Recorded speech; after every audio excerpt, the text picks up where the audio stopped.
La reine a rendu un hommage poignant au prince Philippe dans un discours prononcé lors du seul Noël qu'ils ont passé séparément en tant que couple marié.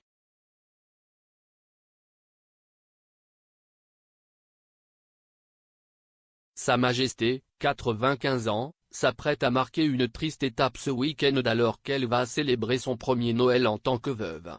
Cependant, ce ne seront pas les premières vacances festives qu'elle passera sans Philippe à ses côtés.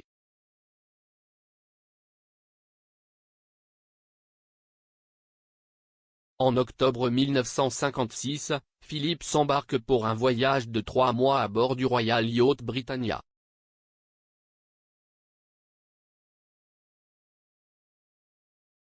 Au cours de cet important voyage en solo, il a effectué une série d'engagements, dont le lancement des Jeux Olympiques à Melbourne, en Australie.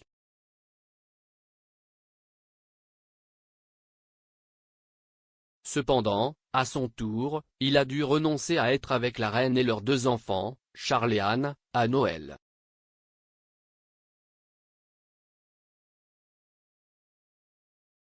Au lieu de cela, il a célébré les vacances avec les membres d'équipage du Britannia, qui ont marqué la fête spéciale en posant pour une photo avec le duc et un ballon affiché en arrière-plan avec la mention « Un joyeux Noël, Ducky ».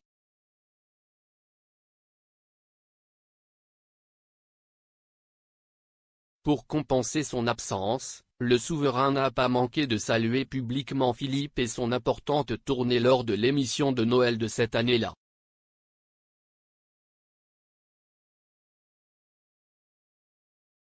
Dans un clin d'œil à feu le duc d'Édimbourg, le monarque a déclaré à l'époque « De toutes les voix que nous avons entendues cet après-midi, aucune n'a donné à mes enfants et à moi-même une plus grande joie que celle de mon mari. »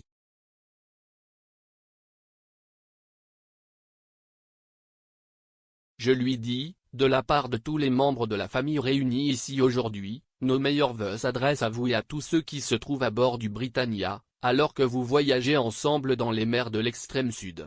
Joyeux Noël de notre part à tous.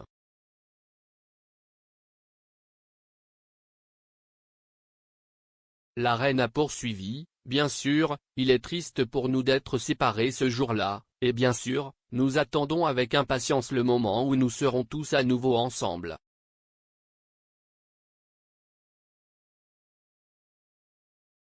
Pourtant, l'absence de mon mari à ce moment m'a rendue encore plus consciente qu'avant de ma propre chance de faire partie d'une famille unie.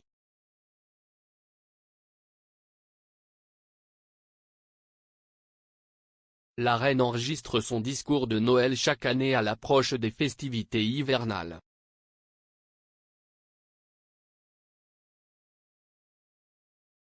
Lors de leur rassemblement à Noël, les membres de la famille royale se seraient assis pour regarder le discours à 15 heures, un peu comme de nombreuses autres personnes à travers le pays.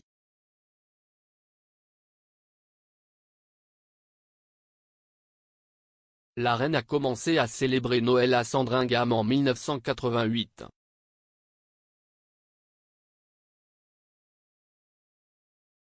Cependant, la pandémie de coronavirus a perturbé son rassemblement traditionnel.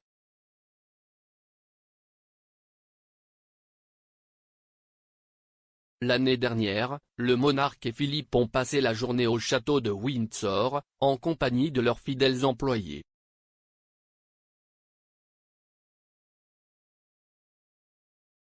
Cela a également marqué le dernier Noël du duc d'Édimbourg, décédé au château de Windsor en avril, quelques semaines seulement avant d'avoir 100 ans.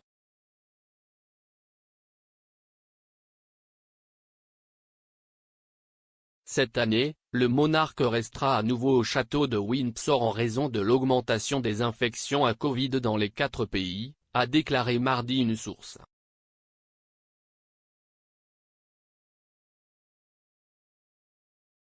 La décision, a déclaré une source royale, était une décision personnelle prise après un examen attentif qui reflète une approche de précaution.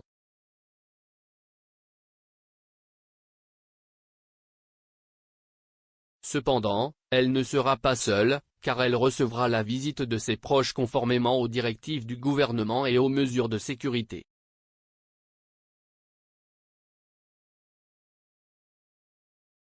Alors que Buckingham Palace est resté discret sur qui se rendra dans le Berkshire pour voir la reine, une source a révélé que la femme de 95 ans ne serait pas rejointe par sa fille, la princesse Anne.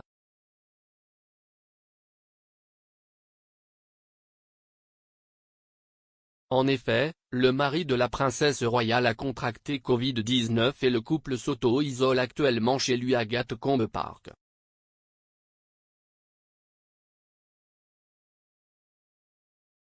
Parmi les membres de la famille royale qui devraient voir la reine au cours du week-end, il y a Sophie, la comtesse de Wessex et le prince Edward, connu pour rendre souvent visite au monarque.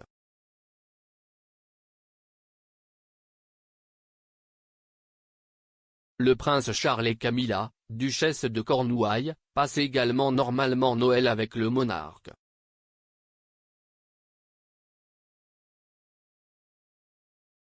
Kate, la duchesse de Cambridge et le prince William devraient également se rendre à Windsor avec leurs 3 enfants, n'ayant manqué que 2 réunions royales avec la reine depuis leur mariage en 2011.